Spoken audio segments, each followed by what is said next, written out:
In this video, I'll show you how to build an AI assistant that you can trigger via email. This means that you can send an email to a particular email address and it can reply. You also can have it automatically send emails to people, send a welcome email, send emails at certain times. A lot of cool stuff that I'm going to show you how to set up here in this video. So what I want to do is give you a quick demo of the finished product, then we'll start going through the full tutorial and we'll build it out step by step, so by the end of the video you have a fully functioning AI email assistant. Okay, so let's have a quick look at the demo. I just have an email address here. This comes from Postmark because that's the service we're going to be using in this video to handle all of the emails, sending, replying, etc. So we have this inbound address, and what I can do is say something like, tell me the meaning of life. Tell me the meaning of life and happiness. Right, and then let's see what it shows us here, and I'm going to go ahead and press on send. Now you can see right away, because this was the first email that I sent to the email assistant, it actually sends me a welcome email, and it says, thanks for trying email assistant, reply to this email anytime, we're happy to help. So I just set it up so you get this welcome email. You could change this to be anything that you want, and then in 1 second, once the AI comes up with the response, it will give us another email with the answer. Okay, and you can see here that I just received the inbound email. Notice that it's coming from me because that's the address that I set up. So it's my own email that is sending it to me from. And then it says the meaning of life is blah, blah, blah, and gives me the answer. And what we're also going to do for this project is just build this cool dashboard where it keeps track of all of the contacts, what time they sent an email, so we can track all of those and maybe add them to something like an email list. And then you can see that we have the activity here where it has all of the information of all of the messages that have been sent. And then if we want, we could actually send a broadcast email to all of the contacts on our list. So once we gather all these contacts that are chatting with the assistant, maybe we want to send them something, give them a discount code, say hi, whatever, we can do that from this application. This is super cool. You're going to learn a lot. We're going to be using Next.js, Postmark, as you saw. Massive shout out to them for sponsoring today's video, and then a few other things like the Anthropic API to generate the AI response. Let's get into it. All right, so we're going to go ahead and get started here. Now I've just opened up Cursor. This is the code editor I'm going to use for this video, but you can use pretty much anything that you want. And what I'm going to do is just make a new project. So I'm going to go File, Open Folder. I'm just going to go to Desktop, and I'm just going to go Email, I don't know, Tutorial or something. Okay, make a new folder and then open that up. Now again, you can use any editor you'd like, just make sure you make a new folder, and we're actually not going to use any AI features here, so I'll just close that tab and then we can start coding. Now we need to get everything set up here, so what I'm going to do is just open up the terminal here inside of VS Code, and at this point I will mention that this tutorial is not designed for complete beginners. While I will go through everything line by line, it is suggested that you understand JavaScript, TypeScript, and a little bit of Next.js, because that's going to make it a lot easier to follow along. If you don't worry, you can still follow through, but obviously I'm not going to explain what a for loop is. Okay, now the first thing we're going to do is just create a new project here. So we're going to type npx create-next-app, and then this is going to be at latest, and we're just going to call this, I don't know, maybe project or something. Okay, so let's run that command. When we do that, it's going to ask us to install some dependencies. Let's go with yes, and then let's go through some of the different settings here. So from here, I'm just going to go to customize settings. I'm going to go yes, I would like to use TypeScript, sorry. I would like to use ESLint. I don't want to use the React compiler. For Tailwind CSS, we'll go with yes. Would we like to put our code inside of the SRC directory? We're going to go with no. Would we like to use the app router? We're going to go with yes. And would we like to customize the import alias? We're going to go with no. And then it says, do you want to include an agents.md to guide the coding agents? I mean, we can go ahead and do that. That's fine. And then we'll go ahead and create the project. Okay, so this is going to take a second here to spin up. Once it's done, we're going to go into this directory, and then we're going to start setting up the rest of the project. All right, so the app has been created. So what we're going to do now is we're going to cd into the project directory. From here, what we're going to do is install the other dependencies that we need. Now for this project, we're going to be using Better SQLite. So we're going to do Better and then SQLite like so, and then 3. We're also going to use the Drizzle ORM. This is something that is going to be a database wrapper for us effectively, so we don't need to write raw SQL code. Very popular. Let's spell Drizzle correctly though, because we need to use that. Then we're going to install the Anthropic, same thing, we got to spell that correctly, -AI/SDK. And we are going to install the Drizzle-kit, as well as at types / and then better-SQLite 3. Okay, so these are all of the dependencies that we need. Better SQLite 3, Drizzle ORM, Anthropic AI SDK, Drizzle Kit, and then the Better SQLite 3 types. So we're going to install those inside of our project, and then we'll continue. And also, I almost forgot, but we're also going to need to install Postmark because that's what we're going to be using for all of the email-related features for this application. Now, it's worth noting that Postmark works with various other languages, frameworks, SDKs, whatever as well, but in this case, obviously, we're just using it with Next.js. Okay, so all of that is installed. I'm now going to clear, and I'm going to go inside of my project here, and we're going to start setting a few things up. Now, what we need to keep in mind is that for this project, we have a few different components. We're going to have that dashboard. That's where we're going to be able to view all of the different contacts, see the history of all of the emails. We're going to have the email handling. The way that we're going to do the email handling is we're going to connect to a Postmark inbound message stream, which I'll talk about in a second. And we're going to have a webhook on our server, our Next.js backend, that's going to be able to receive any of the incoming emails and then send a request to Postmark to send an email response back. We're also going to be using Anthropic, which means we'll need an Anthropic API key, which again, we'll look at in 1 second. And then I think the last step is we're going to have a simple database, which is going to keep track of all of the contacts and whether or not we've sent a welcome message to them, because when someone joins or it's their first time sending a message to this assistant, we just want to send them that kind of welcome email message. The point here is to give you a solid base, and then from there you could extend this and make it really anything that you want once you have all of the pieces of the puzzle and kind of the tools that you would need for a cool email assistant project. Now, what I'm going to do at this stage is just start setting up some of the different config and the environment variables that we need, and then what we'll do is work to actually build the application code. Now, keep in mind that all of the code I write in this video will be available from the link in the description, so if you're getting lost or you just want to copy anything, don't worry, you can just look at the GitHub, which I'll leave available down below completely for free. Okay, so first things first, we're going to go into our package.json file. Now, because we're using Drizzle, which is a database ORM, what we're going to do is just update the scripts section here. Let me just make this a little bit smaller so we can read some more code, so that before we start running the project, we automatically update our database schema. The way that Drizzle works is that we can define a database schema, but we need to kind of run a manual update to update the database if we make any changes to it. So rather than us having to do that manually, we're just going to have it done automatically for us in this script section. So we're going to make a new script down here inside of scripts in package.json, and this is going to be db::push.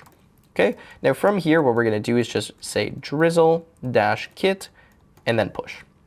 Okay, so that's perfect. Then what we're going to do is for our dev command, we're going to type npm run, and then this is going to be db::push and next.dev. And we're just going to do the same thing here for the build command, so that automatically we just run this push command, which is going to update the database schema.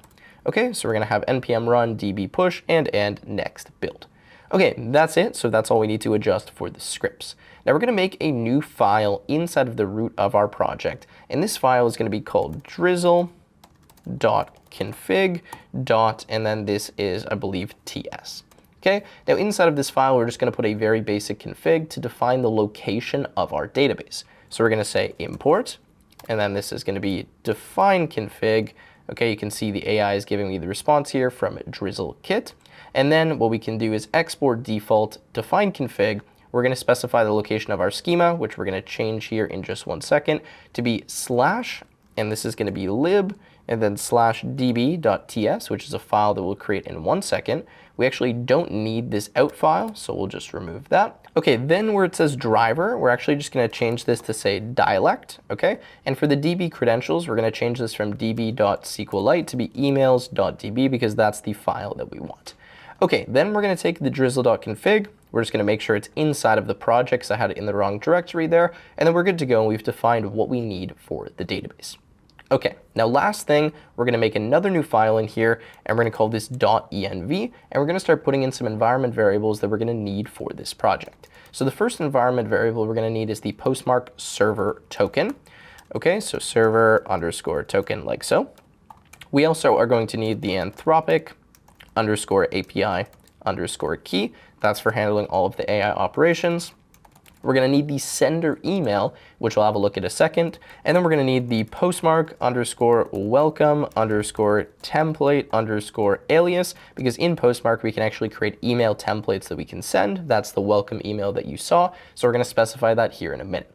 Now for now, we'll leave them empty, but we're going to fill them in just 1 second. All right, so now let's start filling in these environment variables. Now the first thing we're going to do is get our Postmark server token.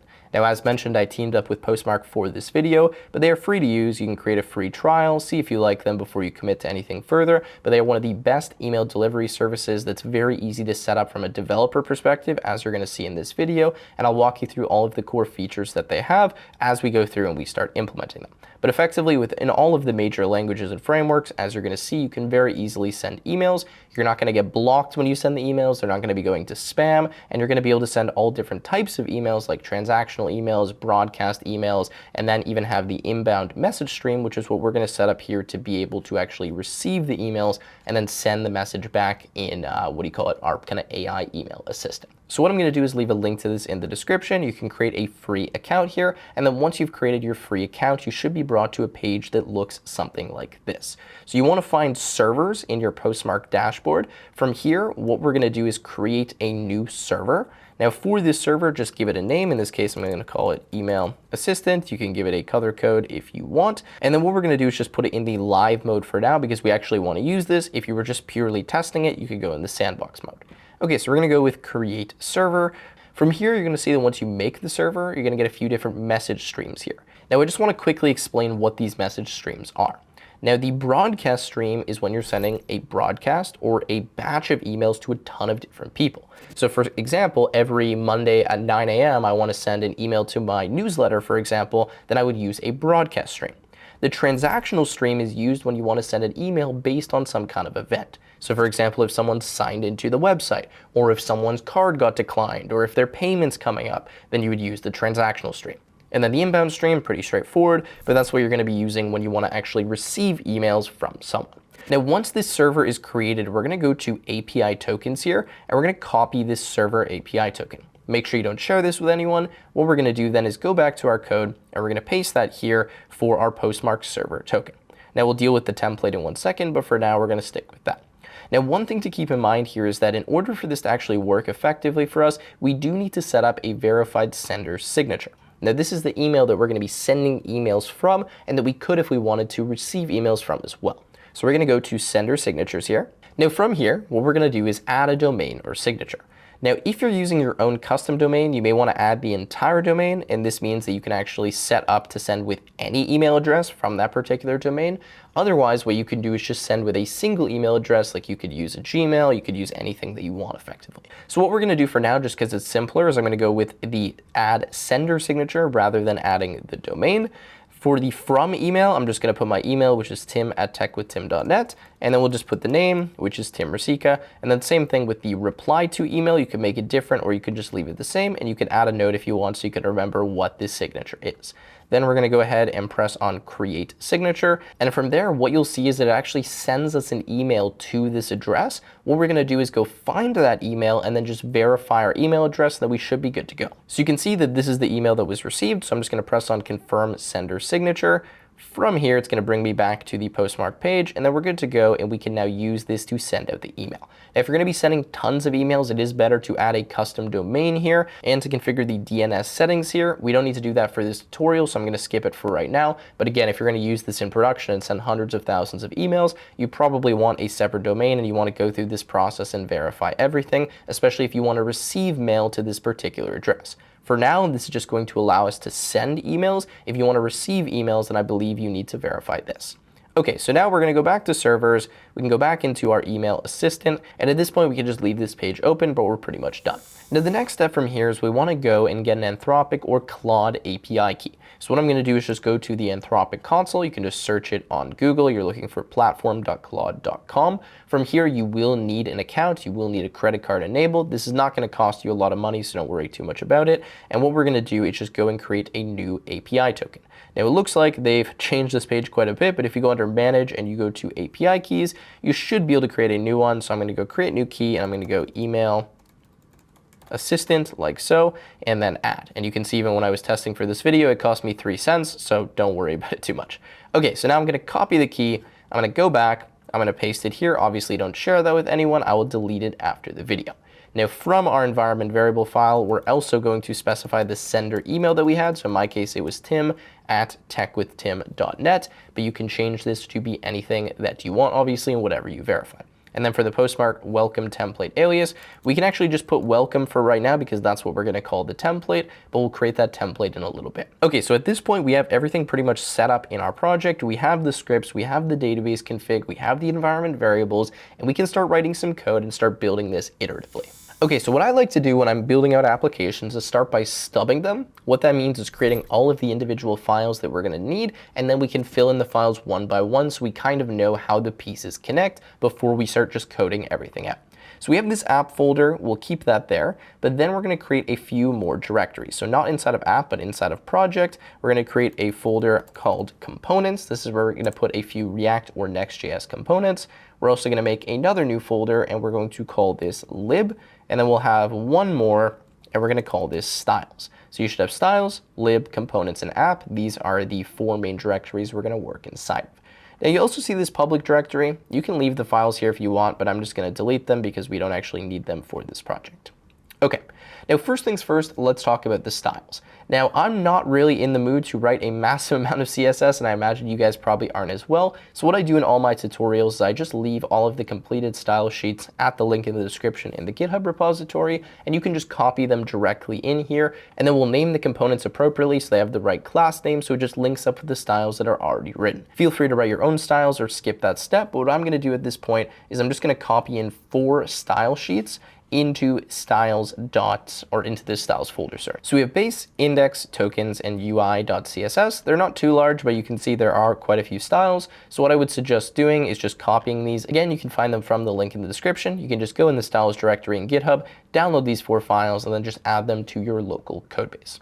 Okay. So the styles are now created and are successfully there. And what we're going to do next is we're going to start working on our lib. So we're going to go inside of lib. First, we're going to make a new folder inside of here called prompts, which is where we're going to put the prompt for the kind of responding to the message that the user sends, or the system prompt. We're then going to make a few files. So the first file we're going to have is db.ts. This is going to be for our database. We're then going to have another new file. This is going to be email.ts for all of the email-related operations. We're then going to have types.ts, which is going to be for all of our TypeScript types. And then inside of prompts, we're just going to make a new file here, and this is going to be the inbound assistant. So we're going to say inbound dash assistant like that .ts. Okay, so that's going to handle our lib. We'll start writing those in a minute. We're then going to go to components, and we're going to write the components that we need. So the first component is going to be the broadcast form .tsx. We're then going to have another new file. This is going to be the contact list, .tsx, and we are going to have the email, and this is going to be log.tsx. Okay, so broadcast form, contact list, and email log, I think those are pretty straightforward with the name. Then inside of our app, we're going to start setting up our API. So we're going to create an API folder.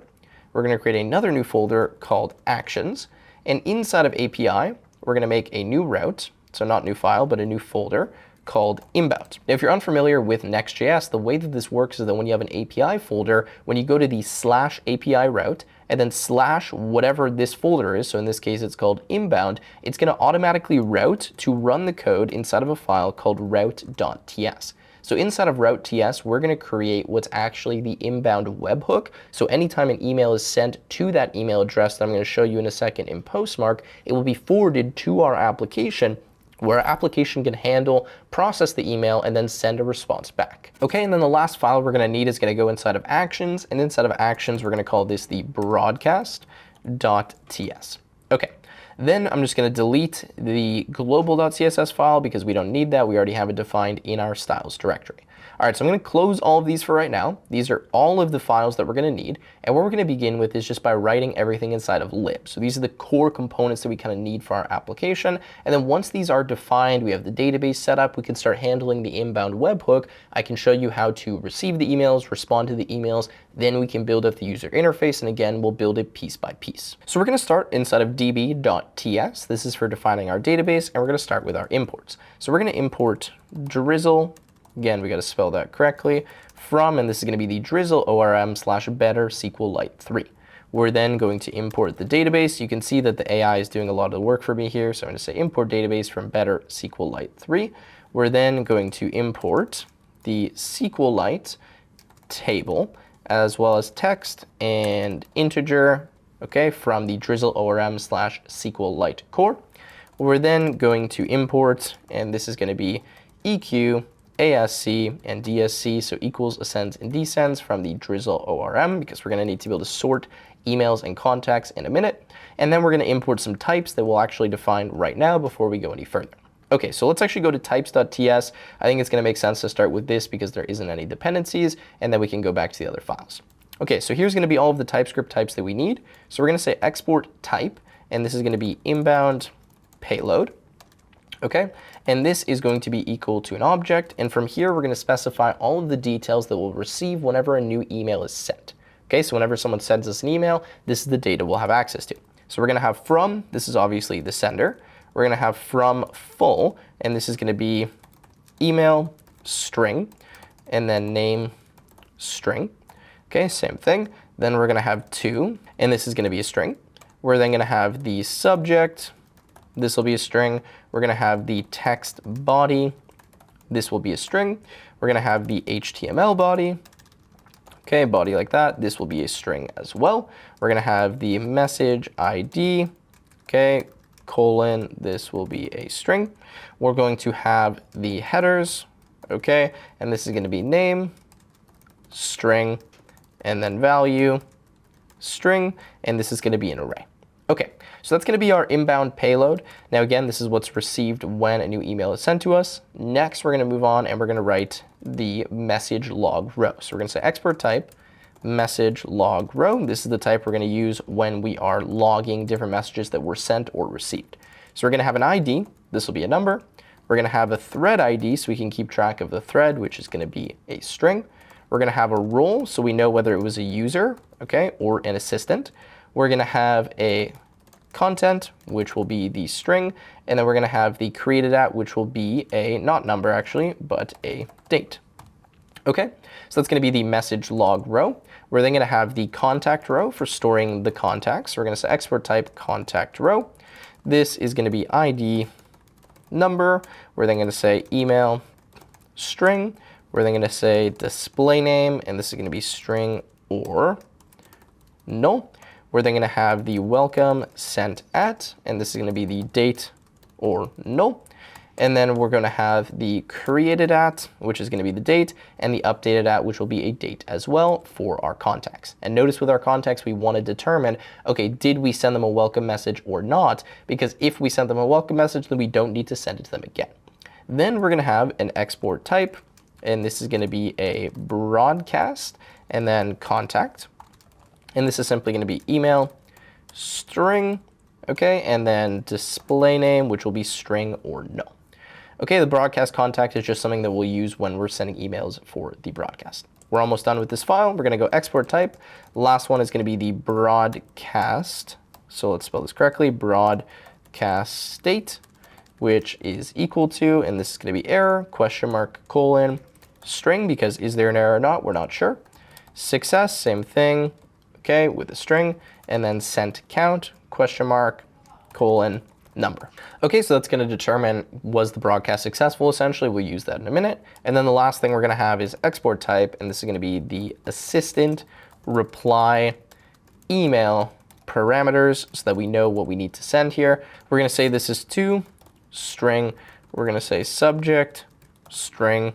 Okay, we're going to say, let's go back here, text body string, and then we're going to say message ID string. Okay, cool. So now we have all of the types that we need. What we can do is go back to DB, and we're just going to import those types that we need in order to fill this in. So we're going to say import, and then we're just going to say type like this, and we're going to bring in the contact row as well as the message log row, okay, because we're going to store these in the database when we have some certain operations, okay, and then we're going to have /types, okay, and this can actually be at lib, so @/lib/types. Okay, so now that we have all of that, we can start defining the database schema. Now there's two main database tables that we're going to need, one for messages and one for contacts, so let's write those out. So we're going to say export const messages is going to be equal to the SQLite table, and this is going to be of messages. Now it looks like the AI is doing a pretty good job at actually filling these in already, so let me actually just allow it to do that because it looks like it's pretty much perfect with the exception of a few small things that we'll just change.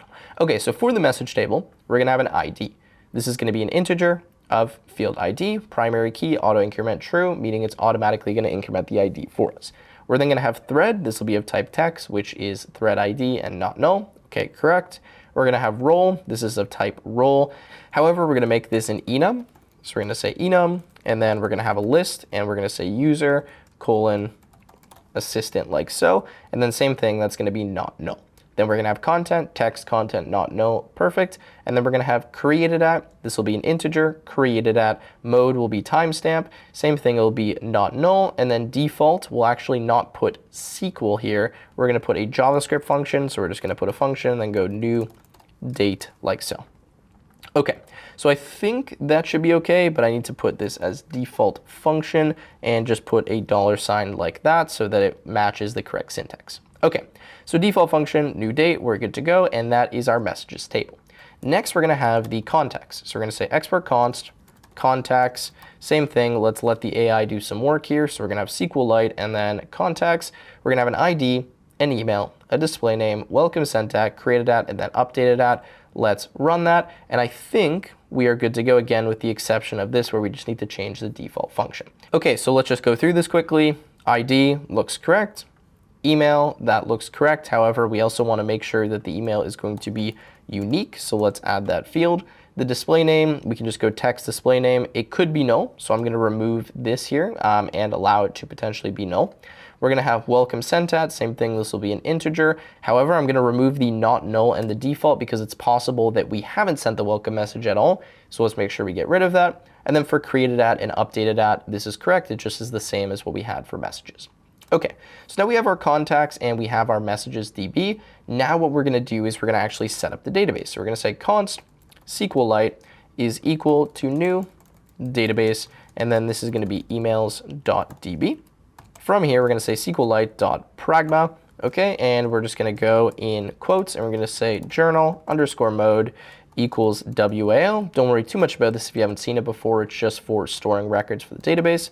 And then we're going to say export const db is equal to drizzle, and we're going to say SQLite, and then for the schema, this is going to have messages, okay, like this. Let's put this correctly. So why did that mess up? So this needs to be another object, messages, and contacts. So we're just specifying the different database tables that we want in our database schema.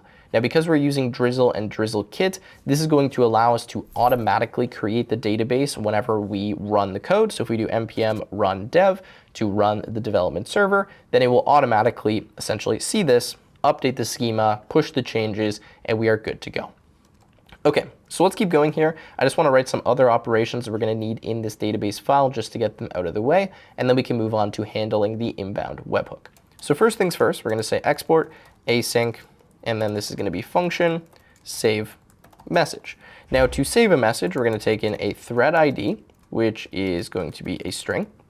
We're also going to take in a role, which is going to be user or assistant. Okay, we're then going to have content, which will be of type string. All right, from here, we're going to say await db.insert.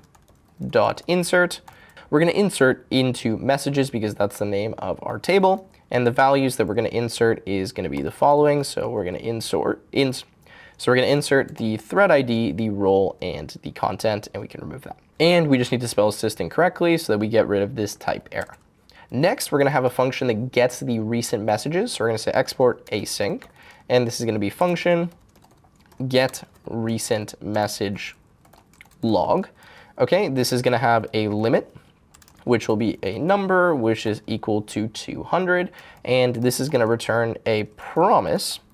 The promise is going to be of type message log row, which will be a list. And then inside of here, what we're going to do is get all of the rows that we want to return. So we're going to say const rows is equal to, and this is going to be await db dot select.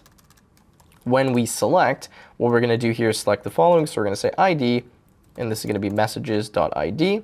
We're going to say, let's go down here, thread ID, messages.thread ID, role, content, created at like so. All right, now what we're going to add to the end of this is .from, because we need to specify the table that we want to search from. So we're going to go from messages. We're then going to have another, and this is going to be .order by, and we are going to order by descending, and then this is going to be messages created at. Okay, so created at like so, and then we're going to have limit, and that is going to be the limit.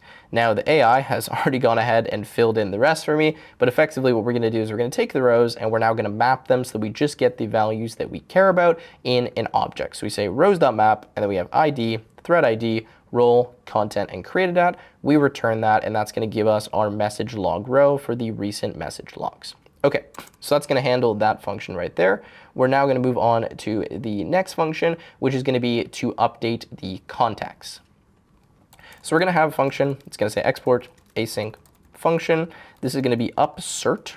Okay, so upsert contact from inbound. So essentially, anytime someone sends a message to us, we're going to update their contact. So we're going to say email, string, and we're going to say display name, and this is going to be string or null. Then what we're going to do is have the function body. We're going to say const now is equal to new date, so we can track when they sent us the message, and we're just going to insert a new record into the contacts table or update it if it exists. So we're going to say await db dot insert. We're going to insert into the contacts table, and for the values that we're going to insert, it is going to be the following. So let's put our object. We're going to insert the name, the display name, like so. We're going to say welcome sent, and this is going to be null. Okay. We're then going to say created at is now, and updated at is now as well. Okay, then we're going to say dot on conflict do update. So what this means is, hey, if this email already exists inside of this contacts database, rather than us kind of clearing all these values and resetting, we're going to target the same email value, right, or the same email row. And then what we're going to set is the display name, and we're going to set updated at to now. But we're not going to set the welcome sent at, because it's likely that we already sent them a welcome message if they're already inside of our database. Now we actually don't need to return anything from this function, so I'm going to remove that, and this is just going to upsert the contact from the inbound. Okay, now let's keep going, and I'll just zoom out a little bit because I feel like it's a little bit large for how much code we're going to have here. Next, we're going to go export async function, and then this is going to be mark welcome sent. We're going to take in an email, which is a string, and we're just going to mark it set for that particular user. So we're going to say await db, and then let's go down to the next row. We're going to say dot update. We're going to update the contacts, and we're going to set the following. So we're going to say set welcome sent at, which is just going to be the new date, and we're going to say updated at is the new date as well. And we're going to do that where we have the equal function, and we're going to say the context.email equals this specific email. Very straightforward. That's all we're doing. Okay, and then we just have two more functions. So first, we're going to have a function that just checks whether we need to send the welcome message. So we're going to say export async function should send welcome. We're going to take in email and string. And then what we're going to do is return a promise, okay, of the contact row. And this is going to be a list. And then what we're going to do is say const rows is equal to await db. We're going to go down again to the next line. We're going to say dot select, and we're going to say dot from, and we're going to say dot where, and we're going to put the equal function, and same thing, we're going to say contacts.email, and then email. We're going to limit this to 1, and then what we're going to do is return rows at 0, because we know we're going to have one value, question mark dot welcome sent at equal null. So effectively what we're doing here, and also I realized that this is wrong, this needs to be a boolean, I was reading the wrong function. We're going to say const rows equal to await db. We're going to select from the contacts table, we're looking for this particular email in the database, limiting it to 1. Now if this row doesn't exist, or we didn't yet send the welcome email, then this is going to be true, which means we should send it. If this row does exist and we have sent the welcome email, then of course it's going to be false, so that's what we'll return. Now the very last thing that we're going to do is just one function that gets all of our contacts. So we're going to say export async function get all contacts, and this is going to return a promise Okay, now the promise is going to return or resolve to a contact row. This is the one that I had before that I was messing up. And what we're going to do here is say const rows is equal to await. And this is going to be, let's go back here, db, okay, dot select. Okay, and then this is dot from contacts. And then same thing, we're going to order by ascending contacts.email. And then it's actually already filled in what I want to have here for the return. So rows.map, we're going to map every single row to all of the different values that we need. And I think, actually, let's just change this quickly. We're going to say welcome sent at question mark, or null.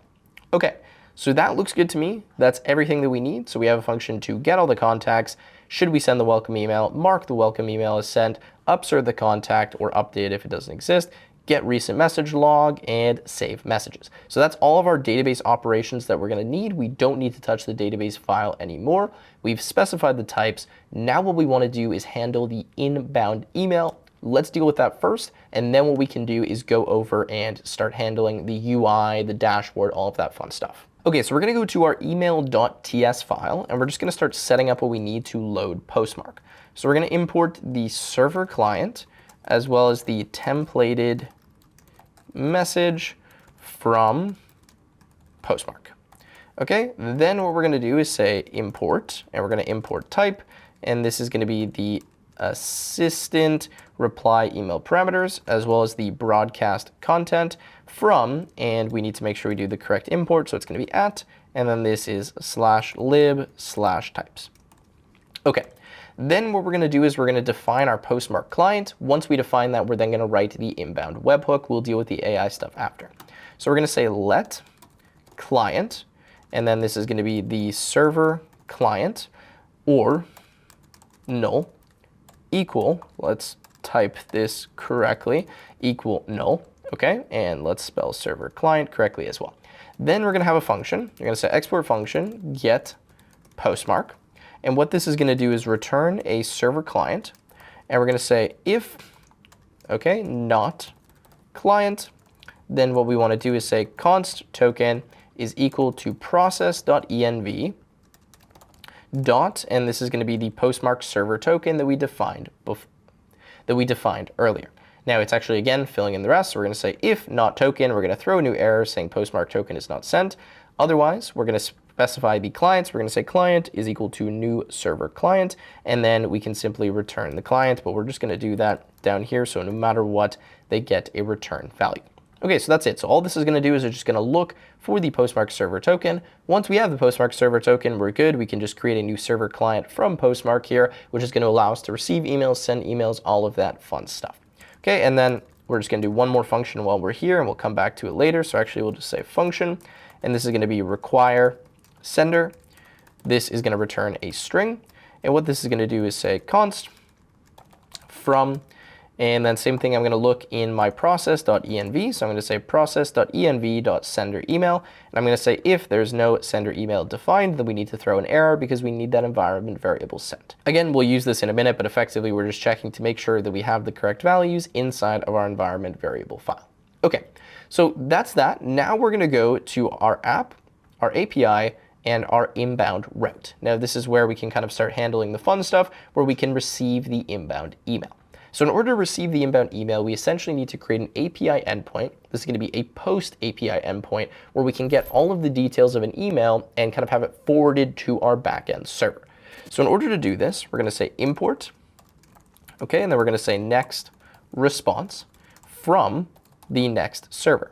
We're then also going to import Anthropic. We'll use this in a minute. So we're going to say Anthropic, okay, from the Anthropic AI SDK. We're also going to import the save message, the upsert contact from inbound, as well as the should send welcome and the mark welcome sent from the libdb. And let's spell inbound correctly. And then we're going to import the type, so import type, and this is going to be inbound payload from @lib/types. There's a few other imports that we'll need in a second, but for now we can start with this. So we're going to go const Anthropic, and we're just going to make a new Anthropic object here. This is actually going to automatically find the presence of the environment variable that we have defined as long as it's called Anthropic API Key. So just make sure you spell it exactly as I spelled it there. So correctly spelled Anthropic API underscore key.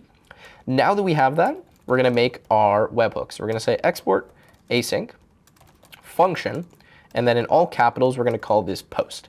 Now, this is the way it works in Next.js, is the type that you want to have for the HTTP method is just what you name the function, and it's going to go to /API/inbound on our server. So we're going to have post. We're going to say request. This is going to be of type request. So we're going to say const payload, and this is going to be of type the inbound payload is equal to await request.json. We're then going to start defining some variables to grab out all of the data that we care about. So we're going to say const sender email is equal to payload, okay, dot from full, dot with all capitals, email. We're then going to say const display name is equal to payload dot from full, okay, so payload dot from full, question mark, okay, and then dot capital name, question mark dot trim, so just remove any trailing or leading spaces, and then otherwise null. Okay, then we're going to have const subject is equal to payload dot subject, or we're just going to put like this, no subject. Okay, because that's how it typically looks as the email, and let's fix that to be a semicolon. We're then going to say const user message, the most important one, is going to be payload dot text body, or an empty string. Okay, and then we're just going to do dot trim like that. So again, remove any leading or trailing spaces. And we're going to say const message ID is equal to payload dot message ID, and let's spell const correctly. Okay, now that we have that, we're just going to first quickly check, okay, do we have a user message? We're going to say if not user message, then we're just going to return a next response, and this is going to be .json, and from here, we're just going to have a status that says empty message skipped. Okay, just so we can see, hey, if you don't give us any message, there's nothing to reply to, so, well, we're not going to do anything. Okay, next, we're going to say const conversation key is equal to message ID, just so we have a way to track the current conversation. Now here at this point, we'll do this in a second, we're going to send welcome email if we need to send the welcome email. So we can say if await should send welcome email, then we can effectively send the email. And then after we send the email, so we could have like a try, okay, to, you know, send email, and we can await inside of here, mark welcome sent to the sender email. Otherwise, we can just have a catch. We can catch the error, and then we can just console.error, whatever this is. So we can do something like, let's go with a string, inbound, maybe in square brackets, and we could say welcome failed. Okay, and then we can just put whatever the error message was. All right, so we'll deal with that in a second, but effectively we're just going to send the welcome message inside of here if we should send it, but we don't have that function yet, so we'll write that in a minute. Then we're going to save the message. So we're going to say await, save message. We're going to save it using the conversation key. We're going to save it as a user type, and we're going to save it the user's message, whatever that is. So we have those details, and we save that to the database. Then what we need to do is we need to generate a response. So we're going to generate a response from Anthropic. We can actually do that right now, and then we can send the response back. So we're going to say const response is equal to await Anthropic.messages.create. And to create a message, we need to specify the model we want to use. So I'm going to go with Claude-Sonnet-4-6. You can go with a higher end model if you want, but this is fine. It's not going to cost us that much. I'm going to go with max tokens 1024 because I don't want it to respond with too many tokens. I'm going to go with system, and this is going to be the system prompt, which we'll specify in a second. And then we're going to say messages. And what we're going to do here is we're just going to give the most recent message. So we're going to say role, and this is going to be user. And we're going to say the content is the user message. Okay, so this is effectively how you generate a response using the Anthropic API. We specify the model, maximum number of tokens, a system prompt, which we'll write in a second. This specifies how the model should respond, so kind of like a base prompt before we tell it what to respond to. And then what we can do is specify multiple messages. In this case, I'm just putting one, which is the most recent message that the user sent us. If you wanted the whole conversation chain, you could do that, but I'm just not going to add that right now. And then it will just respond to that and give us a response. So for the reply, we can say const reply is equal to response, okay, like this, dot content. This comes in as a list, so we just take the first object. We're going to say if the type of this is text, then what we're going to do is we are going to take the response dot content at index 0 dot text. Otherwise, we're just going to say, sorry, I can't generate a response right now or something, okay? So if it's of type text, then we're good to go. We just take the text and we can reply with that. Otherwise, we just have kind of this custom error message that we'll put in. Then what we're going to do is same thing, save the message. We're going to save it to the same conversation key, but this time we save it with the assistant and then the reply, so that we know, okay, hey, this is the new message, right? So we have this conversation key, this was the user's message, and then this is what we replied with, so we can kind of see that chained together. Then, of course, we're going to send the email, so to do, send email, which we'll look at in a second, and we're just going to return a next response.json where the status is okay, and that's all that we need to respond with. And also, we'll just do a quick log here, so we'll just say console.log, and let's just do some backticks, and we're going to go inbound, replied to, and then this is going to say the sender, okay, email, and then we will just put inbound, and then we can put like the message ID or something just so we can see what we're getting. Okay, and just because I also want to see this, I'm going to go console.log, and then let's just print out what the reply is. So same thing, let's go backticks, and we can say, outbound or something. Okay, and we can say replied with, and then we're just going to put the reply, just so we can see what the response actually was. I mean, we should probably put what they sent as well, but I don't want this to be crazy long in the console. So for now, we just want to test to make sure that that works.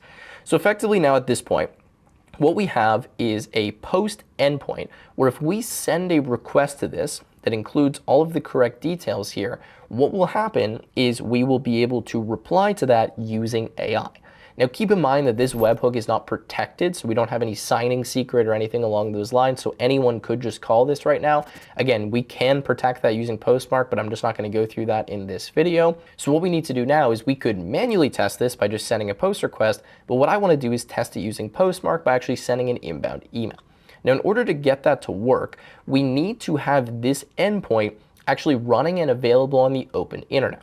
So first, let's run our project first of all, just make sure there's no errors and that everything's executing. This effectively will just run a backend API for us right now because we don't have any front-end code really that we've written. And what we'll need to do is we'll need to use something called Ngrok, which I'm going to show you in 1 second, to allow us to forward the requests that get sent to a kind of public URL to this private locally running server because we're not deploying this out on the open internet. I'll go over in a second, but essentially Ngrok is just a proxy that allows you to proxy a request from a public IP to a local private IP on your own computer. So what I'm going to do right now is I'm going to type npm run dev. There's probably going to be some errors, but let's run it and let's see if we're good to go. And it looks like we are okay, and this is running on port 3001. However, it's giving me some issues because it's trying to import a file that doesn't exist. Okay, so let's actually go fix that. We're going to go to our layout.tsx, and we're just going to remove some of the stuff that we don't need. So actually, we don't need any of the metadata or any of the fonts. So let's get rid of all of this like that. Let's get rid of the metadata, and then for here, we can get rid of these class names for the HTML and just leave it like that.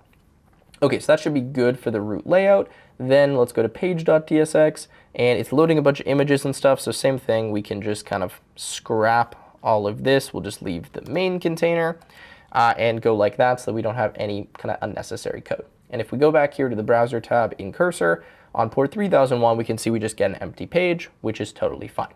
Okay, so this is all running. Now what we're going to do is we're going to go and we're going to install Ngrok. Now, the way you install Ngrok is very straightforward. All you have to do is just go to the Ngrok website and just go to Get Started for Free. you need to sign in or create an account. Again, it is completely free, and then just download this for your operating system. You also can brew install Ngrok as you see with this command, or use scoop or use docker pull. Either way, you simply need to install it. Now, once you install Ngrok, what you're going to do is go back to your terminal here, and you're just going to type the command ngrok http and then the port of the server that you are running. So in our case, it is running. We can check this by going here on port 3001, because I believe I have another one running on 3000 right now. So we just type ngrok http 3001. What this means is that we're just going to forward traffic to an HTTP URL to port 3001. So we hit enter, and what this is going to say is, oh, I already have Ngrok running, so I just need to close that down because I'm just on the free account, and then I can run it again. And by the way, it might ask you to like log in or something using the Ngrok command. Just do that, set it up again. It's very straightforward. Once you have it set up, you're good to go. Okay, so I just shut down my other instance of Ngrok. Let's run it again. And you'll see that what this does here is just spin up a forwarding URL. So you might need to expand the terminal so that you can see it. But what I'm looking for is this URL right here. So I'm looking for this HTTPS URL that ends in .free.app, and that goes to localhost port 3001. So what we're going to do is just copy that URL, and we're now going to go over to Postmark. We're going to go to our default inbound stream, and we're going to start setting up some of these settings here. So you can see that if we go here, it says set your server's inbound webhook URL. So what we're going to do is just paste that URL /API/inbound. So that's the URL route that we need to go to, right? /API/inbound. This is the Ngrok URL. And one thing to keep in mind here is that if you shut the server down and you restart it, or you stop Ngrok and you restart it, you are going to need to get a new URL of this. You will need to keep updating this if you're testing it, but ideally if you were to deploy this, then the URL of the domain you have for your backend obviously will not change. So you just put that here, you're good to go, and everything is set up. So all we're going to do is just go save changes here for this webhook URL. Okay. Now, what we're going to do is also just copy this inbound email address, because this is currently the email address that we can send emails to and then get a response from, our email assistant. So let's copy this email address. Let's make sure, again, that our server is running. Okay, we're good to go. And we're going to now go to our email, and we're just going to compose a new email. Now, for that, we're going to send it to the email address we copied in Postmark. Again, this one right here. We can just do something like, I don't know, hello world. Okay, say hello to me. And then just say whatever you want, right? Because we're just trying to test to make sure this works. So let's shoot that email off. We're not going to get a response right now, but if we wait for a second on our server kind of terminal page here, we should hopefully get something forwarded over. Okay, so it just came through here. It said invalid request type, your credit balance is too low. Okay, so I'm going to fix that in a second because I don't have any credit in my API account, but effectively, this worked. It did trigger the inbound webhook to run, but it's just that I can't actually generate something because I don't have any credits in my Anthropic account. So I'm just going to go load up with a few more credits. Be right back. All right, so I just gave Anthropic more money as usual, and now what we're going to do is go back to email, and I will send another email, and let's just test if this works. It does take a second to come through here, so just be a little bit patient, and we should see that it triggers the inbound webhook here as soon as the email is received by Postmark, and that we can start generating the reply, and then of course we'll send the email in 1 second. I just want to make sure that the inbound is working. Okay, so it did work. We got another trigger, however, it's still telling me that I'm out of credits. So I think it might just take a second to refresh. Let me just take a minute, break, come right back, and hopefully it'll be working. Okay, so unfortunately Anthropic is being quite annoying, and although I have loaded with more credits, it's going to take a minute to propagate here. So rather than just sitting and doing nothing, let's move on and let's actually just code out the email responses. So by the time we finish coding this, everything should be good to go, and we can just test it fully, because again, I imagine for you guys, this is working now because you probably have credits, whereas I am waiting for them to reload. Okay, so what we're going to do now is we're going to go to this email.ts file, and we're going to start writing the code to actually send a response. Now, we need to be able to send a welcome message as well as to send the general message, right? So let's start with the assistant message. So I'm going to say export async function, and it's going to be send assistant reply email, and we're going to take in the arguments, which is going to be the assistant reply email parameters. Now what we're going to do here is say const id is equal to args.message id. We're then going to say await, and this is going to be get postmark, okay, and then dot send email. So this is as easy as it is to actually send an email with Postmark. You literally just write dot send email, and then you put in the required fields. So we're going to say from is going to be require sender, because we need to have a sender address. We're then going to say to, notice we're starting with a capital, is going to be args.to. We're going to say subject is going to be args.subject. We're going to say text body is going to be args.textBody. And then we're going to say headers is going to be, and we're going to include the following headers. Now, the name header is going to be in-reply-to, and the value is going to be ID. And then we're going to have name again, and this is going to be references, and this is value ID. Okay, so that's all we need to do to send an email. Now, by default, we should use the transactional email stream. You can actually specify manually the type of stream that you want to use, but by default, it will go to transactional, and then it will just send the email. So that's pretty much it for sending the assistant reply.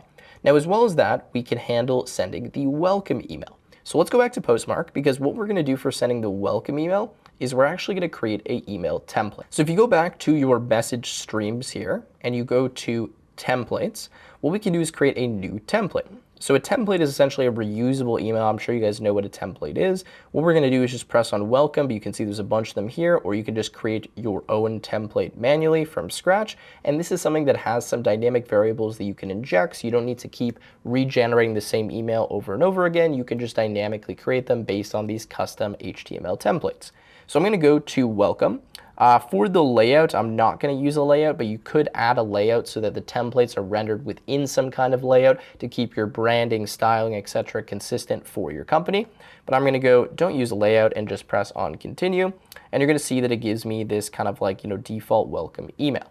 Now, I don't really like this, so what I'm going to do is go to edit. And I'm just going to completely change this with a new template that I'm going to include in the GitHub repository. So again, rather than writing it completely from scratch, I'll just include it in the GitHub repository so you guys can just copy it in. Okay, so I've just put it here inside of Cursor. And again, I'll include it in the GitHub repository, but you can see that it's just a very simple with inline styled kind of, HTML template here. And anytime you have a variable, you can just put it inside of these two sets of braces. So I have a name, I have a product name, and you can include other variables like support email or really any other variables that you want inside of this template.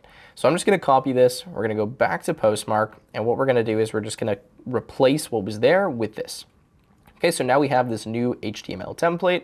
If we want to look and see what it looks like, we can go to the preview. It will just take a second to render. And you can see that this is what it looks like. Welcome, name, value, thanks for trying, product value, email us, whatever, right? There you go. Now, in terms of the subject, we'll just leave it as this, welcome to product name, but you can change that if you want. And then go ahead and press on save.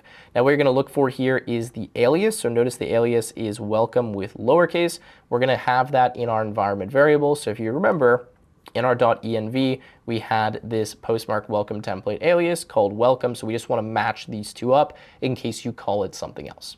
Okay, so now that we have that, we can go back. We can go to emails.ts and we can start setting up the code for actually sending the welcome emails. So what we're going to do is create a function, and this is going to be the welcome template reference, and this is going to be string or number. And then what we're going to do here is we're going to say const alias, so let's spell const correctly, is equal to process.env dot, and this is going to be the welcome, welcome underscore template underscore alias, like so. And I believe this starts with Postmark, so Postmark welcome template alias. I don't know if that's exactly correct, but let's just go check our env and see. Yeah, Postmark welcome template alias. Okay, good to go. And we're going to say question mark dot trim. Then what we're going to do is say if not, or if alias, then we're just going to return the alias.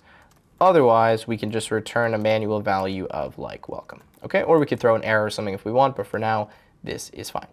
Okay, then now that we have the alias, what we can do is say export async function send welcome email. We're going to take in arguments of the following. So we're going to say to string, and display name is going to be string or null. Now from here, what we're going to do is we're going to say const, so let's tab in, const name is equal to display name, okay, dot trim, or we're just going to put there. So if that doesn't exist, then we'll just put there, and that is enough. Okay, then we're going to say const product name is equal to, and we'll just hard code this as email assistant, but you can adjust this to be anything that you want.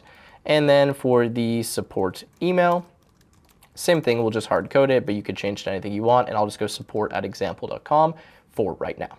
Then to send the email, we're just going to say await get postmark. Okay, and to send with the template, we're going to say .send email with template. Again, very, very easy to do this. And inside of here, we're actually just going to put new, and then this is going to be templated message. Remember, we imported that above from Postmark. Okay, so we're going to say new templated message. Let's go back down to it. For the templated message, we're going to go require sender, because this is who the message is coming from. We're going to say welcome template ref, so that we get the reference or the alias. And then we're going to specify the template values. So we're going to say name. We're going to say product, and this is underscore name is going to be the product name. And then the support email is going to be the support email. So we just need to fill in the values. And then the last thing we do is specify the to value, which is who we want to send this to. And that's it. That's how you send the welcome email. Very straightforward. So we now have the welcome template reference, the ability to send the welcome email, and to send the assistant reply. Okay, so now that we have those, let's go back to our route.ts for the inbound, and let's actually import those that we need. So we're going to go to our imports, and we're going to say that we want to import the send welcome email from lib email. We also want to bring in the send assistant reply email. So now we can start writing those. So where we have the send welcome email, we can say await send welcome email, sender email, and display name. And then once we get the reply here, we can send that as well. So we can say await send assistant reply email, and we can send to the sender email with this subject, with this text body, and with this message ID. And let's actually just adjust the subject so it looks a little bit better. So we're going to say subject dot starts with. So if it starts with re, then what we're going to do is just go question mark subject. Otherwise, we're going to put in backticks re colon, and then we are going to just put the subject so they know that we're replying directly to them. Okay, so that is pretty much it. So let's just remove that to do. It doesn't really matter the order in which we put the assistant reply. And then another thing I'm realizing is we need the system prompt. So let's go to our prompts, to our inbound assistant, and I'm just going to copy in the prompt because I'm not going to write it out manually, and then you guys can copy it from the GitHub repository. This is what it looks like. Effectively, what I'm doing is just writing it in a way where we can read it a little bit easier, so everything's on a separate line. Effectively, what I said is your helpful email assistant, keep responses concise. Each email is handled on its own. The user may include quoted text from earlier mail below their new text ignored quotes. Only answer the top newly written parts. Just telling it, hey, just answer what the user just asked, not, the whole chain, okay? So now we're just going to import that. So we can say import the inbound assistant system prompt from this, and then what we can do is just specify the inbound assistant system prompt like that, and we are good to go, and that is now the new system prompt. Now, I don't know if my credits have reloaded yet, but effectively the inbound should be done. So let's try it again by sending another email and see if we can get it to work. Okay, so I just said, say hello to me. Let's send it to that inbound request. Let's go back here and let's wait a second and see if we get the reply. Okay, so now it's actually just giving me an error saying that I spelled sonnet incorrectly. So let's just fix that, and then we should be good to go. So let's go sonnet, okay? And let's now just close this down and restart it. And let's send one more email. What I can do is just reply to this one, hello. Okay, just so that it sends back to the same address. And let's see now if this works. Okay, and finally we can see that we get the inbound. It says reply to techwithtim.net and says, hello, how can I help you? And if we go back here to my email, you can see that we get, hello, how can I help you today? Now, the one thing that I didn't get was the welcome email. So what I'm going to do is I'm going to send this from another email, because I believe what happened is when we were testing before, it marked that it sent us the welcome email even though it didn't send it because I didn't have that coded in yet. So let's just send from another email address and see if we can trigger the welcome email to be received. Okay, so I was just looking through the code here and I realized that I made a mistake in the should send welcome email function, which is why the welcome emails are not being sent, where when I did the select, I didn't put any fields to select. So I need to put the following here where I say welcome sent at, and then this is going to be contacts.welcome sent at. So that's what I'm selecting here so that this condition will actually run, and that we get this particular field, not all of the fields, which means this is always going to be, false. Okay, so let's resave this here. Let's just restart. And now if I send another email, we should hopefully get the welcome email. Okay, so I'm sending another email saying, can you welcome me? And let's see if we receive it. Okay, and one more silly mistake here because that didn't work. I need this to be 2 equal signs, not 3 equal signs. And then hopefully this will work. Again, let's restart it and try one more time. Apologize for the errors, but this happens when you're coding large projects, so I usually just like to keep it in to keep it more realistic. Now, let's go back to the email and try one last time. All right, and there we go. We got the welcome email finally, so it is all good. It is working. Perfect. All right, so now that all of that is functioning, let's go back to the code and let's move on to the next steps. Let me just close all of this and let's continue. All right, so now that we finished that, it's time to move on to create the dashboard. Now, what I want to do here is I want to make it so that we can view all of the context that we have, see a history of all of the messages, and then be able to send a broadcast email to all of them. Now, in fact, let's actually just quickly go back to Postmark because I just want to show you this. If we go to the email assistant, you can see that we have the transactional stream. So we have the number of emails sent, we have the inbound stream, and then we'll have the broadcast stream here as well when we start using that. So the transactional stream is working. We can always, of course, view the stats here if we want to enable the tracking, link tracking, all of that kind of stuff. There's a lot of interesting features. We can see the activity, all of the emails, any suppressions, set up the webhooks, right? Like there's a bunch more stuff that we can get into here. Point is, you can see it all from the dashboard. And then same thing with the inbound. Again, we can see these emails if we want to and look at the individual activity. But I want to just be able to see it from our, dashboard. Okay. So let's go back. What we're going to do is we're going to go to components. We're going to start writing the individual components, and then we'll render them onto the screen. Now, probably the easiest to start with is going to be our email log. So what we're going to do is we're going to say import type, and this is going to be the message log row from @lib/types. We're then just going to do a quick function to format the time. So we're going to say format time. This is going to be d_date, and what this is going to do is just return d.toLocale. So let's type this correctly. To locale string, we're going to put in undefined, and then we're going to pass the date style, which is going to be medium, and the time style, which is going to be short. Okay, we're then going to say export function email log. We're going to take in the various entries. These entries are going to be of the following types. We're going to say entries are message log row, and then we're going to have our component. Now from here, we're just going to return a simple list. So we're going to return UL. The class name for this is going to be EA-log__list, like so. These are already predefined in the style sheet. And then what we're going to do is say entries.map, and we're going to map the following. So we're going to take in our row. Okay, and from here, we are going to say const inbound equals row.role is equal to user. So we're just going to check, okay, is it a user message or an assistant message? Because based on that, I want to, kind of color it or style it differently. And then I'm going to return from here the following. So we're going to put a set of parentheses, and we're going to put a list element. So we're going to put, or list item. So we're going to go li. Let's spell li correctly.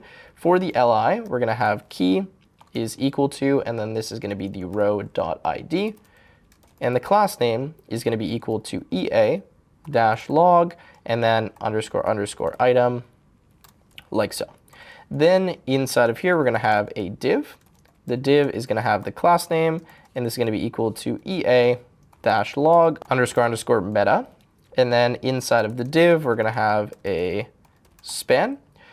The span is going to have the following. So it's going to have class name equal to, and then we're going to see, okay, inbound question mark. So are we inbound or not? That's the role, right? So if we're inbound, then the class name is going to be EA-log ___ badge. Okay, let's spell badge correctly. And then EA-log ___ badge -- received, like so.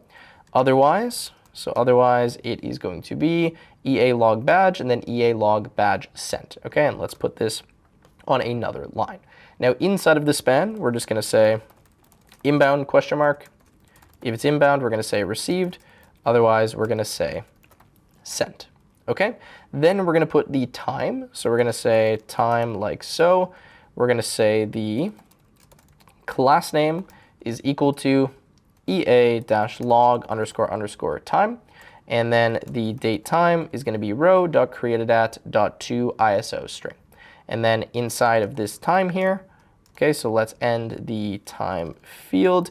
We are going to put as a variable the format time, and then this is going to be row.createdAt like so. Let's make sure that we leave that open and then that is closed. Okay, cool.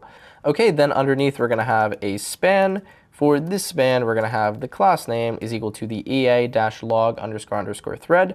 Okay, now the title is going to be equal to the row.threadID. And then what we're going to do is the following inside of this span. So we're going to say inbound, and then we're just going to put a space here. And then we're going to say as a variable row dot, and this is going to be thread ID dot length is greater than 12. So if it's greater than 12, then what we're going to do, just to separate out a little bit here, is we're going to put a backtick. We're going to put a $, we're going to put row dot thread ID. This needs to be a variable, so let's put that here. And then this is going to be dot slice, and we're just going to slice 0 to 12. Okay, remove this, and we're just going to show the first 12 characters and then put a dot dot dot. Otherwise, we can just put the row dot thread ID, and let's just fix the formatting a little bit so it's more proper. Okay. So that's where we're going to show the thread, and then the very last thing we're going to show inside of here is just going to be the actual content. So we're going to say class name is equal to ea-log__preview, and we'll just show the row.content. I know that's a little bit complicated. Again, if you were having trouble following that, then just copy it directly from the GitHub in the description. So that is the email log. The other ones should be a little bit easier. So let's go to our contact list. For our contact list, we're going to say import type, and then this is going to be contact row from @/lib/types. Then what we're going to do is say function format welcome. We're going to say sent date or null. From here, we're going to say if not sent, then we're going to return not sent yet. Otherwise, we're going to return sent.toLocale. Okay, let's do this properly, to locale string. Same thing, undefined. And then we are going to put here the date style, medium, and the time style short. Okay, then we're going to say export function contact list. And from here, we're going to take in the contacts. And this is going to be of type, so we're going to say contacts. So let's put it in an object, contacts, and then this is going to be contact row as a list. Then what we're going to do here is just do a simple return. We're going to return a UL. We're going to say class name is equal to, and this is going to be ea-contacts__item. Okay, and sorry, this is not item, this is list. Then we're going to map the contacts. So we're going to say contacts.map, and for the map, we're going to map AC. And what we're going to do here is just return a list item. Okay, so for the LI, we're going to say the key is equal to c.id. We're then going to say the class name is equal to ea-contacts__item. Then we're going to have our div inside of here. For the div, we're going to say class name is equal to ea-contacts_name. And then we're going to put the c.displayName like so. Let's make sure we spell the display name correctly. Okay, so that's going to be the div, but let's make sure that they have a display name. So we're going to say c.displayName question mark this, otherwise we'll just render null. Okay, so now continuing inside of here, we are going to have a div. This is going to be class name equal to ea-contacts__welcome. And then inside of here, we're going to have a span. For the span, we're going to say class name equals ea-contacts__welcome label. And we're going to say welcome email like so. And then we're going to put a span. For the span, we're going to say class name is equal to ea-contacts_name contacts underscore underscore welcome dash value, and let's end the span. And then inside of here, we're going to say format welcome c.welcome sent at. Okay, so again, I know a little bit complicated, but effectively what we're doing is displaying all of the contacts and then showing whether or not we have sent them the welcome email. So that's what we're seeing from this component. Okay, and then lastly, we're going to go to the broadcast form, and then we're kind of in the home stretch. We just need to write the logic for sending the broadcast. So first of all, this is going to be a client component. So we're going to go use client. We're going to import the use action state from React. We're then going to import the type, which is going to be the broadcast state. So broadcast, like this, state from, and this is @/lib/types. Now we also need to send the broadcast email, which we'll do in a second, but for now we're going to say const initial state broadcast state is just equal to an empty object. We're then going to say export function broadcast form. For now, let's just return a empty fragment because I can't write this until we have the broadcast function that we need, which we'll do in a second. Okay, but I do still want to get something on the page. So let's go to layout. Let's just adjust this a little bit. So for HTML, we're just going to add a class name here. So we're going to say class name is equal to, and this is going to be EA layout HTML. And then for body, we're just going to change the class name here to be EA-layout-body, like so. Okay, so that's all we need for the layout. Now let's just quickly import the styles. So we're going to say import at, and then /styles/index.css, which will import all of the other sheets for us. Now we're going to go to page.tsx. For page.tsx, we're just going to import these different components that we have. So we're going to say import, and then we're going to import the broadcast form from the broadcast form component. We're going to import the contact list from there and the email log, and then we're going to import the get all contacts and the get recent message log. Okay, then what we're going to do up here is we're going to say export const dynamic is equal to force dynamic, and inside of this home components, we're going to start writing some states. We're going to say const, and then this is going to be entries and contacts is equal to await promise.all, so we can load these at the same time, and we're going to get the recent message log. We're going to get up to 200, and then we're going to get all the contacts like so. Now we just need to render the different pages. So what we're going to do is have the div. First of all, this div, we can remove all of this stuff and we can just call this EA home. Then for the main container, let's remove all of those as well. And actually, let's adjust this and let's just make this main. Okay, so we're going to have main and main. And then inside of here, we're just going to put some sections. So we're going to say section class name is equal to EA-section. And then what we can do is have a H2. So for the H2, we could just say ID is equal to contacts heading. We can say class name is equal to EA section _ title. And then we can call this contacts. And then we can just render the contact list with the contacts. Now it's actually filling in the rest of the stuff, so let's just quickly do that. We're going to have the email log and then the broadcast form. These are all sections, right? Their class name is the EA section. And then we have the broadcast email, all of that kind of stuff. The only one that I want to change is rather than log heading, this is going to be activity heading like so. Okay, so that should be it for the page. Now, because our server is still running, if we just open up localhost 3000 here, it says await isn't allowed inside of async functions. Okay, so let's just go back and adjust that. So I believe we just need to make this an async component. So let's go export default async. And then if we come here, we can see we have the email log. There is a lot. We have the contacts, which aren't really showing, and then the broadcast. So something's a little bit messed up. Let me quickly have a look and we'll adjust it. Okay, so it looks like inside of our route.ts here for the inbound, we just forgot to upsert the contact. So we just need to make sure that we do that. We can really do that anywhere that we want. I mean, I'll just do it down here, but I'm going to say await, upsert contact from inbound, sender email, and display name.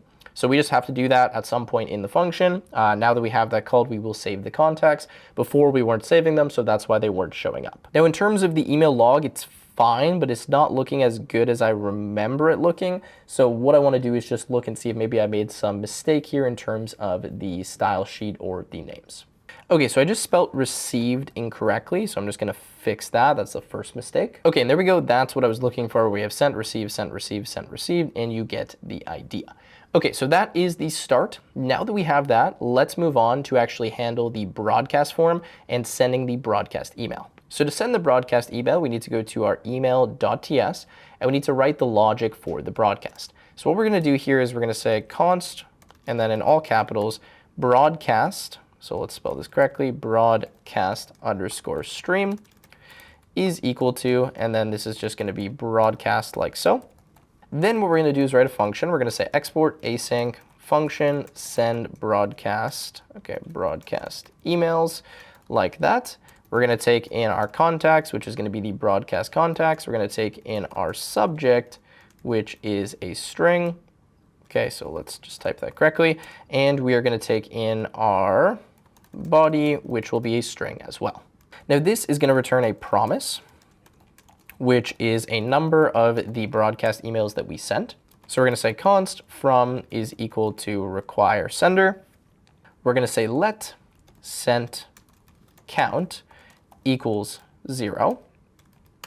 We're going to say for, and this is going to be const c of contacts. And then what we're going to do is just send the emails. So we're going to say await get postmark, and then we're going to say dot send email. For the email this time, we're going to say from is from. We're going to say to is c dot email. We're going to say subject is subject. We're going to say text body is the body. And we're going to say the message stream is the broadcast stream. So we're specifying we want to use the broadcast stream, not the normal stream, which is designed for broadcast emails. We're then going to say sent count plus plus so that we can keep track of that and return it. Okay, so that's all we need to do to send the broadcast. However, what we need to do now is we're going to go to our actions. So we have actions broadcast.ts, and what we're going to do here is say use server.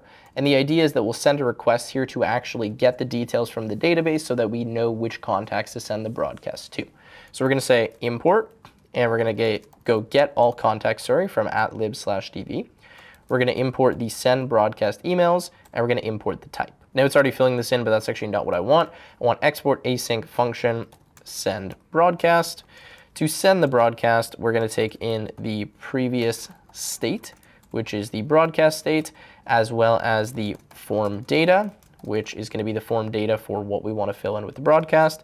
And this is going to return a promise, and this will be the broadcast state.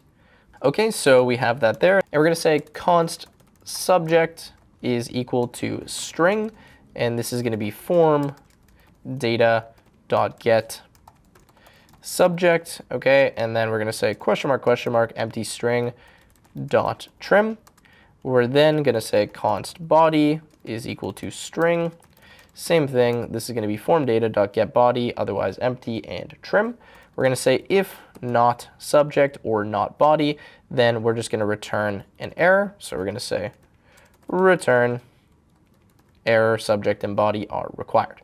Now otherwise, we're going to say const rows is equal to await get all contacts. We're going to say if rows.length is equal to 0, then what we're going to do is just return again an error, and we're going to say no contacts found. Otherwise, we're going to get all of the contacts. We're going to say const contacts is equal to rows.map. We're going to map each row to the following. So we're going to say r, and then this will be parentheses, and then an object that we're going to return for each one of these is going to be email, which is r.email, and display name, which is r.displayname. We're then going to say const send count is equal to await send broadcast emails to the contacts with the subject and the body. And we're going to return success, and we're going to say broadcast sent to, this number of contacts, like that. And we also just return the sent count. Okay, so that is the action we're going to be using here. We actually don't need the broadcast context, so let's remove that. And now we can go to the broadcast form, and once we fill that in, we should be good. So for the broadcast form, first of all, we're just going to bring in that action. So we're going to say import, and then this is going to be send broadcast. We're then going to go here and we're going to say const, and this is going to be state form action, and then rather than is pending, let's just call this pending is equal to use action state send broadcast with the initial state. We're then going to return the following. So we're going to return a form. The action is going to be equal to the form action like so. Now the class name here is going to be equal to EA-broadcast. So let's spell that correctly. Then we're going to start filling in what we need. So we're going to put a P and we're just going to say send a broadcast email to all contacts. Okay, that's fine. Then what we're going to do is we're going to put a label. The label is going to be class name EA broadcast label, and we will just call this subject. We then are going to put an input field. We're going to say input ID is equal to the broadcast. Okay, broadcast. Let's spell this correctly. Dash subject. We're going to say that the name is subject, the class is the EA broadcast input, the placeholder is subject, we're going to make it required, and we're going to put the type equal to text like so, and let's just quickly format this. Okay, now let's just adjust the label so it says HTML4, and that's going to be the broadcast subject. Okay, now the next thing that we want to do is put in the body. So I'll actually just use the autocomplete. We have EA broadcast label. Okay, broadcast body, it is body. We're going to have a text area here. We have ID broadcast body, class name EA broadcast text area. The name is going to be the body. The placeholder is going to be the body as well. We're going to make this required, and we're going to make rows equal to 6 for right now. Okay, then lastly, we're just going to show the error state if there is any. So we're going to put a variable. We're going to say state.error. So if there is an error, then what we can do here is we can put a paragraph tag. For the paragraph tag, we can put class name is EA broadcast message, EA broadcast message error, like so. For that error, we're just going to put the role is equal to alert, if we can spell that correctly, and then we'll show the state.error. Otherwise, we can show null. So let's put it. Okay, and let's just make this a little bit cleaner. Otherwise, we can show null like that. Okay, now we want to show if there is success. So we're going to say state.success and not state.error question mark. So if that's the case, then what we can do down here is we can put a paragraph tag. We can say the class name is EA message broadcast, EA broadcast message success. The role this time does not need to be alert, so we can remove that, and we can just show the state.success. Otherwise here, we can show no. Okay, so that is for that. And then lastly, we just need a button to submit. So we're going to say class name is equal to EA dash broadcast, and this is going to be underscore submit. Then we're going to do the type of this is equal to submit, and we're going to say disabled is equal to pending. So if it's loading, we don't show that. Now, if it's pending, we're going to say sending ... Otherwise, we're going to say send broadcast for that button. Okay, so that is going to complete this form. That's pretty much all that we need in order to send the broadcast. And just the last thing I quickly want to fix is that if I go to my route.ts here, the upsert contact from inbound, I believe we need to actually put that a little bit earlier. So yeah, it needs to actually go before we check the welcome message just to make sure that we have the contact. So let's go here and let's do that right before we check the welcome message to make sure that we're updating the contact and we add it into the database. Okay. So now that we have that, let's quickly check and see what this looks like.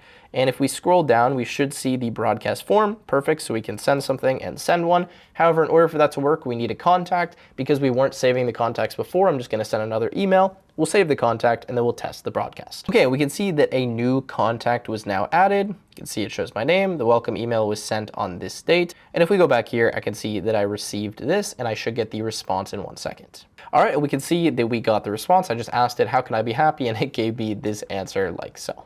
All right, so that's all good. It's saved the contact now. So what I want to do is test the broadcast. So I'm just going to go hello world, just testing. Let's send the broadcast. And it says it was sent to one contact. So let me check the email and see if I received it. All right, and you can see that I received it, and we even have the unsubscribe link, which is added here. Obviously, we can format this and make it look better, but the point is the broadcast is working. So after a lot of work here, We have finally completed the project. We've built an email AI assistant that's set up so that anytime we send an email, it sends us a response. We're tracking the contacts. We can send broadcasts. We have a full log of all of the history. This is super cool, and I hope you guys enjoyed this video.